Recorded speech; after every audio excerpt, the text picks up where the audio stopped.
فیل آسیایی کلانترین حیوان خشکیگرد قطعه می باشد. قریب همه وقت خود را او برای خوراکخوری، بازی و خواب صرف می کند.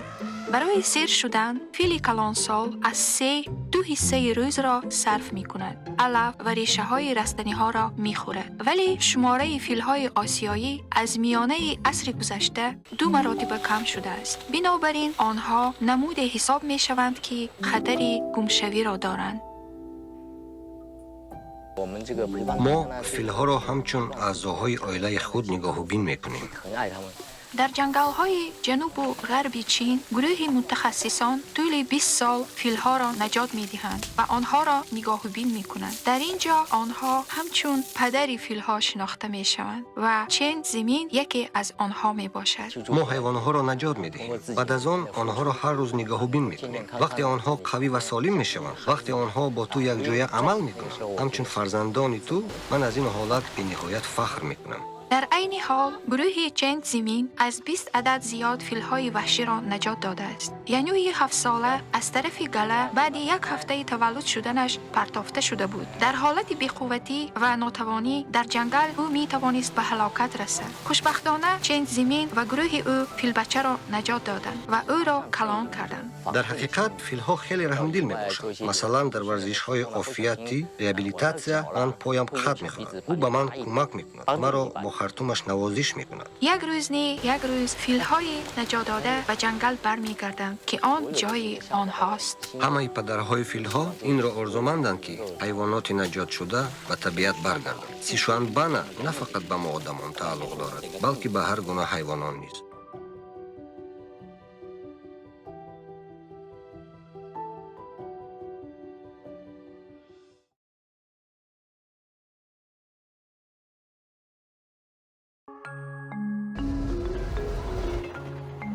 از این راه آهن افریقایی یکی از زیباترین منظره‌های دنیا گشاده می شود.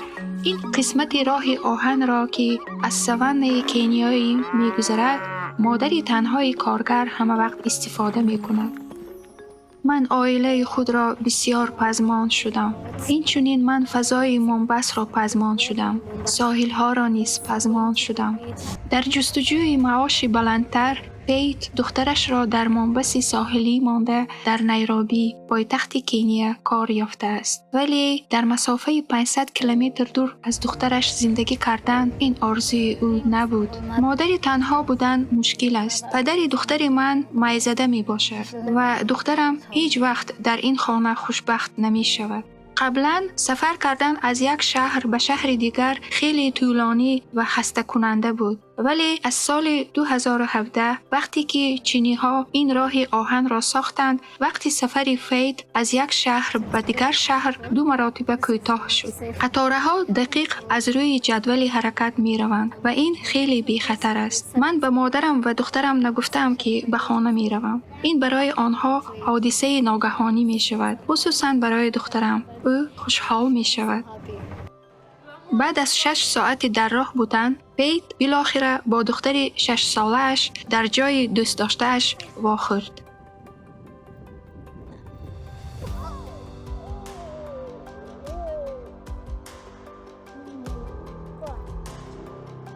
برای در حالت خوشبختی بودن، مغز سرم باید که کار کند. من امید دارم که در سن 16 سالگی او استقلالیت بیشتر پیدا می کند و درباره حیات بسیارتر چیزها را می فهمد.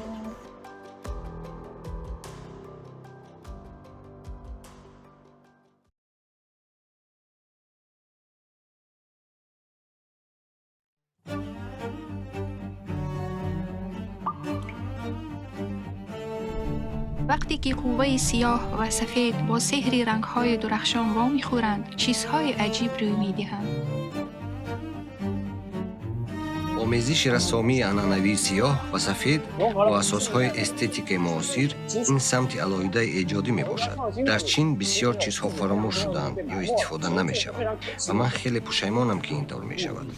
لین خون در کودکی منگای ژاپن و کامیکس های امریکایی را می‌خواست و همیشه میخواست که اسلوب بی‌نظیر خود را ایجاد کند. اما وقتی که سفر ایجادی او 10 سال پیش آغاز یافت، او مجبور شد که با واقعیت سرد و سخت روبرو شود. من بسیار مشکلات و ناکامی‌ها داشتم. اگر شما فوراً پس از دانشگاه در یک شرکت انیماسیون جایگیر شوید، معاش شما شاید حتی برای خوراک نمی‌رسد. اما من به هر حال تسلیم شدن نمی‌خواستم. من می‌دانستم که من کاری مهم و درست می‌کنم. حتی اگر راه دشوار باشد هم، برای آرزوهای واقعی، آرزوها هیچگاه نمی‌میرند. در نهایت، لین خون در چین یکی از بزرگترین هیت‌های انیماسیونی سال 2020 را با آمیزش حیرت‌انگیز رنگ‌ها و صحنه‌های جنگی آفرید. هنگام تهیه فیلم خود، لین خون در 16 نقش گوناگون برآمد کرده است. بسیاری‌ها از قطعیت او برای ایجاد اصول شناخته شده الهام گرفتند. شهرها آنقدر زیاد بودند که اکثر وقت ما نمی‌بینیم که در اکران چی روی داده است. نهایت همه احساساتی که در طول سالها در ما جمع شده بودند در نهایت از بین رفتند.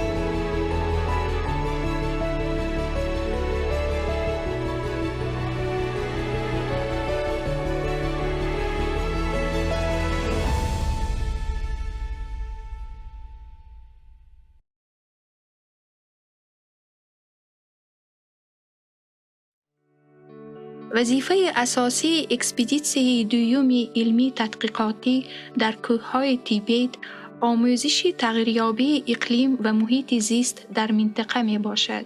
نمونه‌های یادرای یخ به ما امکان می دهند که بدانیم چگونه جهان ما در طول سالها تغییر یافته است. آنها اینچنین تأثیر فعالیت انسان را ثبت می کنند، یعنی آنها می توانند در آموزش گرمشوی گلوبالی نقش مهم داشته باشند. چرا ما همه وقت یادرهای یخ را می آموزیم؟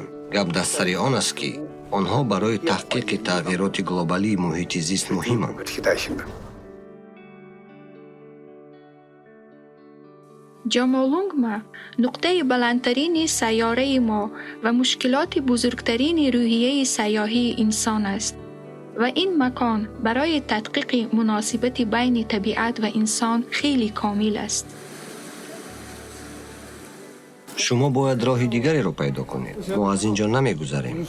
گرفتن یادرای یخ کار دشوار و خطرناک است. اولا پیریخ‌ها پیوسته آب میشوند و برای گرفتن نمونه‌های موافق شما باید بلندتر و بلندتر شوید. و ریلیف اینجا و بلندی نظررس این یک مشکلی جدی است. هم برای حالت جسمانی، اینچنین برای حالت پسیکولوژی بدن.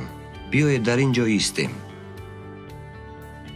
من 10 سالها باز در پیریخ‌ها کار میکنم. در کوههای گوناگون و بلندی‌های گوناگون سفر کردم و در طول این همه وقت من هیچگاه فکر نداشتم که وقتی به نفقه برآمدن رسیده است یا من دیگر از جهت روانی به آن تاب آوردن نمیتوانم.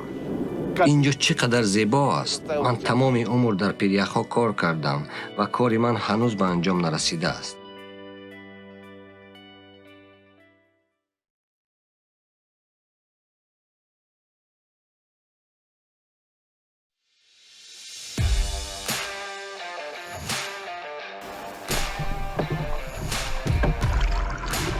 هنگام سرفینگ، عکسبردار خودآموز ینین شاید روزی را به یاد می آورد که او باید دو کار را یک جای انجام می داد. هم در طرفخانه خوراک زود و هم در دکان ماشینشویی.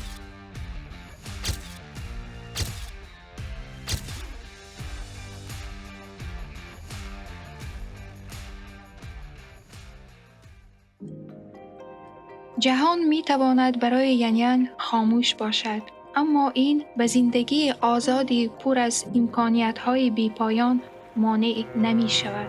ینین در شهر خردی نزد چونسین در جنوب و غرب چین تولد شده است. از آوان کودکی آرزوی سرگذشت‌های دور از زادگاهش را داشت. معیوبیان از جمله آدمان ناشنوا می توانند در فابریکه‌های مخصوص کار کنند و با این راه خود را تأمین کنند، اما وی نمی‌خواست در فابریکه کار کند. ینین عادتی به معیارها بی اندیشه اطاعت کردن ندارد. ینین 3 ماه معاش خود را جمع کرد. پس از آن آرزوی دیرینه خود را عملی کرد و اولین درون خود را خرید. به ما لازم نیست که با مفهوم‌های عنعنوی علاقمند باشیم. ما می توانیم زندگی پرره و پرمضمون داشته باشیم. امروز آدمان نسبت به پیشتر انتخاب بایتر دارند. بسیار امکانیت‌های نوی کار پیدا شدند و من به قابلیت‌های خود اعتمادناکتر شدم و خیلی خوشبخت‌تر هستم نظر به 10 سال پیش.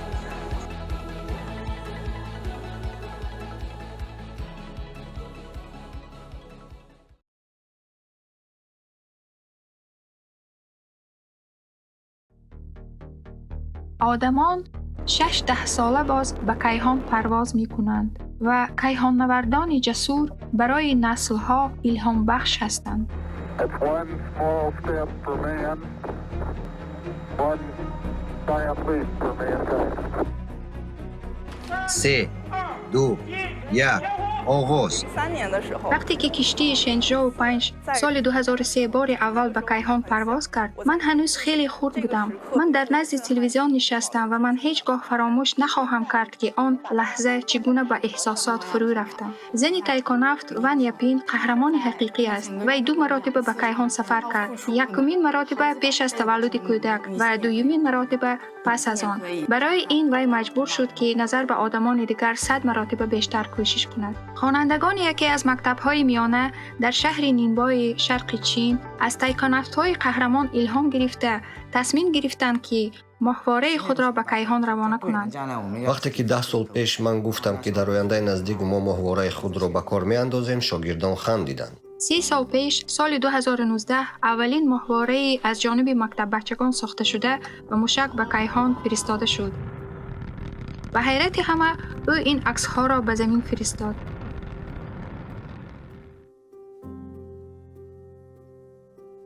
لی تیانشو زیاده از 20 سال باز آموزگار است و در این مدت او شاهد تغییریابی نسل‌ها شده است.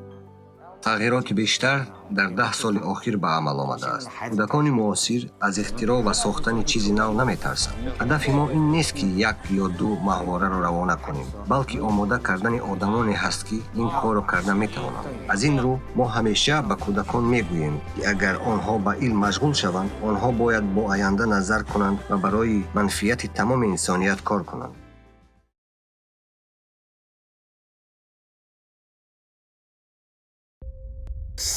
بام جهان در اینجا در منطقه پنهیمالای قله‌های بلندترین کوه‌ها جای گیرند.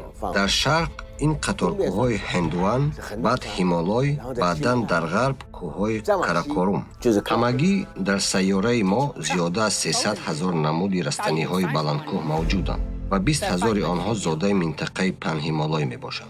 منطقه‌ای که مورد توجه ما است در بلندی 600 متر از سطح بر آغاز می‌یابد و در بلندی 7-8 کیلومتر به آخر می‌رسد. یعنی اصلاً از تروپیک‌ها تا کمربند آرکتیکی. نه در اروپا، نه در افریقا و نه در امریکا شما چنین شرایط طبیعی را پیدا کردن نمی‌توانید. از سبب گوناگونی آنها نمادهای گوناگونی رستنی‌ها در اینجا می‌رویند. اما سلطنت رستنی‌ها از جهت گئولوژی در یکی از منطقه‌های نااستوار جهان جایگیر است. در اینجا اکثر وقت سیل‌ها و زمین لرزه‌ها رخ می‌دهند. بنابر آن تمام این منطقه خیلی خطرناک است.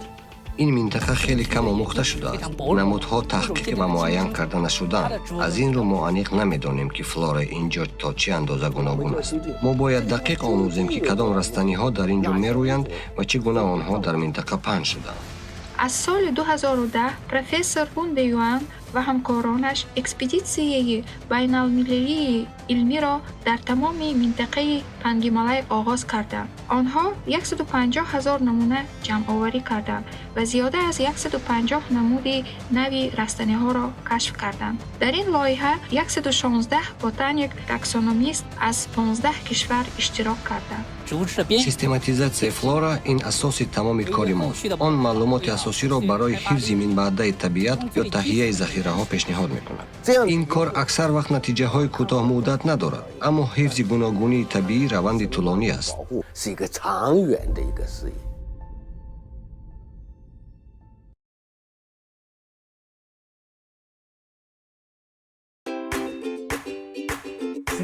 خوب، سودا چگونه است؟ چیزی نوی هست؟ این محصولات بد نیست. ارزش آن چقدر است؟ من سال 2002 با 30,000 یوان به اینجا آمدم و سال گذشته ما با مبلغ عمومی بیش از 130 میلیون دلاری ایمه مال صادر کردیم.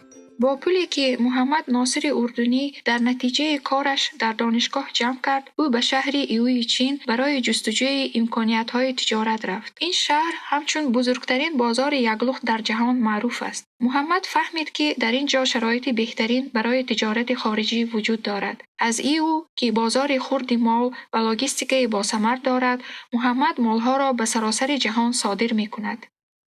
ما مالها را به کشورهای افریقایی از آن جمله الجزایر و مراکش و اینچنین به ایما، ایتالیا و اسپانیا صادر میکنیم. تشبث یک کمر یک راه بسیار کشورها را یک کرد. با کمک راه آهن اکسپرس چین اروپا ما مال را به اسپانیا و دیگر کشورها میرسانیم. ارزش کار ما خیلی پست است. راه آهن اکسپرسی چینی اروپایی چین را با 23 کشور پیوست کرد. قطارها مالهای چینی را به اروپا انتقال می دهند که بعضی آنها بعداً به بازارهای دیگر کشورها وارد می شوند. از اروپا به چین قطارها پنیر، شکلات و دیگر خوراکها را می برند که زندگی چینی ها را غنی می گردانند. برای من ایو همچون اردن است. در اینجا عائله من و همه دوستانم هستند. زن من چینی است و 2 دختر ما در اینجا تحصیل میکنند. بسیار دوستان میپرسند که چگونه من اینقدر موفق شدم. آهسته آهسته قدم به قدم. مهمتر از همه هیچگاه تسلیم نشوید. تمام کاری از دستتان می آمده را کنید و دیر یا زود محصولش می شود.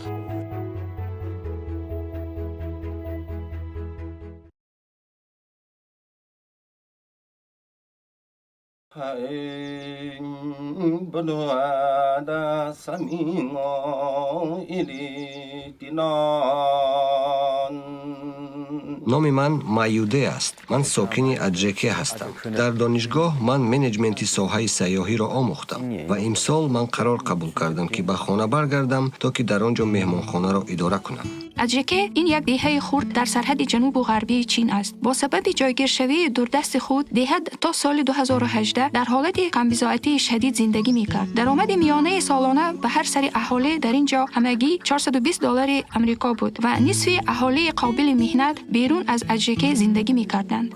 ادژکه یک دهه خرد است. در اینجا همگی کمی بیشتر از 60 حولی موجود است. به نظر ساکنان چنین می‌نمود که در دهه امکانیت پول کار کردن وجود ندارد و با این سبب آدمان به هر کجا می‌رفتند. در سال 2018 کارشناسان دانشگاه چونشن نقشه ادژکه را برای رشد سیاحی محلی پیشنهاد کردند. من قبلا در ناحیه خونخه کار می‌کردم، زیرا نمی‌خواستم دور روم. هر شب به خانه زنگ می‌زدم، درباره سلامتی پیرانم و درباره تحصیل کودکان می‌پرسیدم. پس از تأسیس شرکت ما، من شروع کردم در دهه خود کار کنم. من خیلی آرام‌تر شدم وقتی که من توانستم پس از کار به خانه خود برگردم. پس از 1 سال جاری شدن نقشه ادژکه، نیک و احوالی دهه خیلی بهتر شد. اما برای استوار کردن رشد دهه به ادژکه برای پیشبرد تجارت سیاحی متخصصان لازم بودند. مایوده اولین خط کننده دانشگاه بود که به ادژکه بازگشت. در عین حال او مهمانخانه را اداره می‌کند و علاوه بر این او یک قطار چاره‌بینی‌های خلقی فرهنگی را تهیه کرده است. اینجا وطن خردی من است. بسیار آدمان برای کمک کردن به ما اینجا می آیند. من باوری دارم که برگشتن به اینجا قرار درست بود. من برای رشد زادگاه هم برگشتم.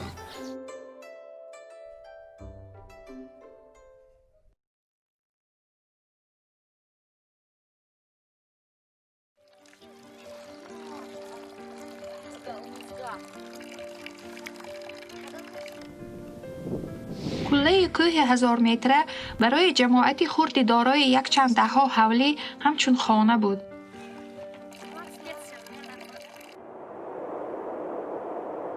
این آدمان را با جهان بیرونه تنها زینه‌پایه 4 کیلومتری که از لیانها بافته شده بود علاقمند می‌کرد. تا سال 2015 اتولیر یک دهه دوردست در کوههای جنوب و غربی چین بود.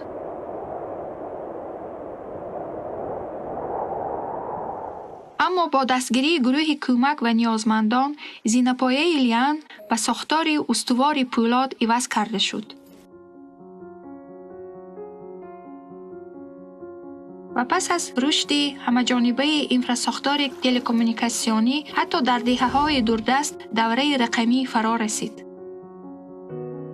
حکایه عاید این دهه در کوه زود در اینترنت معرفیت پیدا کرد و ساکنان اتولیر از این فرصت استفاده برده محصولات محلی را در جریان‌های آنلاین فروختند.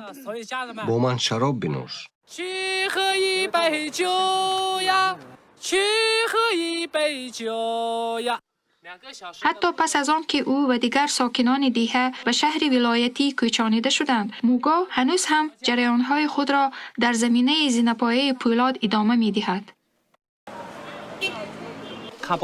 این همه چیز است که من در ساعت یکم جریان فروختم. من تقریبا 50 فرمایش برای قلمفور سیچوان و چهارمغز گرفتم. میزبان من در گوشه‌های گوناگون چین زندگی می‌کنند.